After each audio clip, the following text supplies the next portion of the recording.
Finally सांगମାନେ ବହୁତ ଜଲ୍ଦି ଆସିବାକୁ ଯାଉଛି ଚାରିଧାମ ଫିଲ୍ମର ଟ୍ରେଲରଟି କେବେ ଆସିବ ଆସନ୍ତୁ ଜାଣିବା। ଦେଖନ୍ତୁ ଟିଜରଟି 2-3 ଦିନ 4 ଦିନ ପାଖାପାଖି ହେଇଯିବ ରିଲିଜ୍ ହେବାର।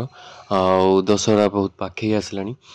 ଆଉ ୟା ଭିତରେ ଆମକୁ ଯେଉଁଟାକି ସେପ୍ଟେମ୍ବର 1ରେ ଆମକୁ ୟାର ଟ୍ରେଲର ଦେଖିବାକୁ ମିଳିପାରେ। 6 ତାରିଖ ଭିତରେ ଆମକୁ ଟ୍ରେଲର ଦେଖିବାକୁ ମିଳିପାରେ। ଆଉ ଟ୍ରେଲରଟି ମୁଁ ଆଶା କରୁଛି ବହୁତ ଭଲ ହେଇଥିବ, କାହିଁକିନା ଅନୁଭବ ମହାନ୍ତିଙ୍କ ଏବେ ଯେଉଁ ଫିଲ୍ମ ଆସିବାକୁ ଯାଉଛି ଏକଦମ ରିଅଲ୍ କଣ୍ଟେଣ୍ଟ ଉପରେ ଭଲ ଫିଲ୍ମ ଆକ୍ସନ୍ ବିଗ୍ ବଜେଟ୍ ଉପରେ ହେଇଥିବ। ଆଉ ଫିଲ୍ମର ବଜେଟ୍ଟି 2 କୋଟି ଉପରେ 2 କୋଟି ପ୍ଲସ୍ ଅଛି। ଆଉ ଆଶା କରୁଛି କି ଷ୍ଟୋରିଟି ଭଲ ହେଇଥିବ, ଯାହା ବି ହେଉନା କାହିଁକି ଆକ୍ସନ୍ ଯେମିତି ହଉ ଷ୍ଟୋରି ଲାଇନ୍ ଟିକେ ଭଲ ଥିଲେ ଭଲ ହେବ। ଆକ୍ସନ୍ ବି ଭଲ ହେବା ଦରକାର, ଏଣୁ ତେଣୁ ଆକ୍ସନ୍ ହେଲେ ତ ହେବନି, ଭଲ ଆକ୍ସନ୍ ହେବା ଦରକାର। ଆଉ ମୋ ମତରେ ଓଡ଼ିଶାରେ ଯେଉଁ ଡିରେକ୍ଟର ଅଛନ୍ତି ତାଙ୍କୁ ଅବଶ୍ୟ ନ ନେଇକି ଯେମିତି ସାଉଥ୍ ମାନେ ଅଲଗା ଆଡ଼ୁ ଆଣୁଛନ୍ତି, ସେମିତି ସାଉଥ୍ ଆକ୍ସନ୍ ଡିରେକ୍ଟରଙ୍କୁ ଆଣିବା ଦରକାର ଯେଉଁଥିରେ ଓଡ଼ିଆ ଫିଲ୍ମର କିଛି ଇମ୍ପ୍ରୁଭ୍ ହେବ।